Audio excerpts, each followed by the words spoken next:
Father Muller Research Centre Mangaluru ಮತ್ತು Indian Institute of Science Bengaluru ಇದರ ವತಿಯಿಂದ point of care biomedical technologies ವಿಚಾರಕ್ಕೆ ಸಂಬಂಧಿಸಿ ಮಾಹಿತಿಗಾರಿಗಾರ ಮಂಗಳೂರಿನ ಫಾದರ್ ಮುಲ್ಲರ್ ಮೆಡಿಕಲ್ ಕಾಲೇಜಿನ ನಾಲೆಜ್ ಸೆಂಟರ್ ಸಭಾಂಗಣದಲ್ಲಿ ನಡೆಯಿತು. ಕಾರ್ಯಕ್ರಮವನ್ನು ಫಾದರ್ ಮುಲ್ಲರ್ ಸಂಸ್ಥೆಯ ಆಡಳಿತಾಧಿಕಾರಿ ಫಾದರ್ ಅಜಿತ್ ಮಿನೇಜಸ್ ದೀಪ ಬೆಳಗಿಸುವ ಮೂಲಕ ಚಾಲನೆ ನೀಡಿ ಮಾತನಾಡಿ, Indian Institute of Science Bengaluru ಸಂಸ್ಥೆ ನಮ್ಮ ಸಂಸ್ಥೆಯ ಜೊತೆಗೆ ಸೇರಿ ಈ ಕಾರ್ಯಾಗಾರವನ್ನು ಆಯೋಜಿಸಿರುವುದು ಸಂತೋಷದ ವಿಚಾರ ಅಂತ ಕಾರ್ಯಾಗಾರದ ಉದ್ದೇಶ ತಿಳಿಸಿದರು.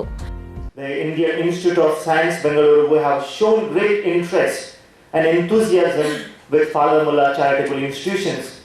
So your presence and your words of wisdom, your invitation for collaboration with Father Muller charitable institution will take us to the greater heights.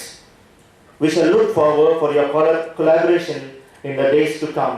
With this note, once again I thank each and every one of you. ಬಳಿಕ scientist ಹಾಗೂ engineer doctor ವೇಲೂರಿ Sudhakar ಮಾತನಾಡಿ, ನಮ್ಮ ದೇಶದ ಅನೇಕ ಯುವಕರು ಇಲ್ಲಿ ಶಿಕ್ಷಣ ಪಡೆದು ವಿದೇಶದಲ್ಲಿ ಉದ್ಯೋಗವನ್ನ ಮಾಡ್ತಾ ಇದ್ದಾರೆ. ಭಾರತದಲ್ಲಿ ತಂತ್ರಜ್ಞಾನ ಬೆಳಿಬೇಕಾದ್ರೆ ಯುವಕರಿಂದ ಮಾತ್ರ ಸಾಧ್ಯ ಅಂತ ಹೇಳಿದ್ರು.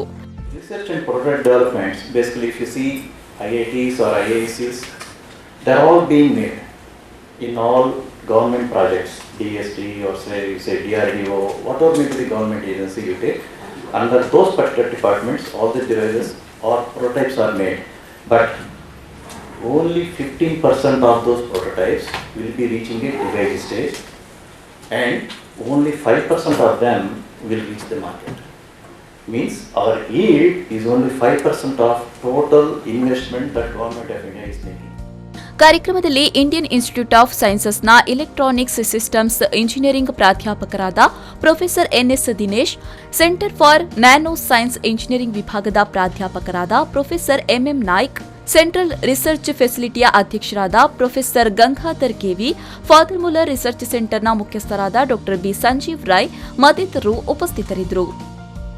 ಪವನ್ ಕಾಚಿಮಡ್ಕ, ವಿ4 ನ್ಯೂಸ್ 24/7 ಮಂಗಳೂರು.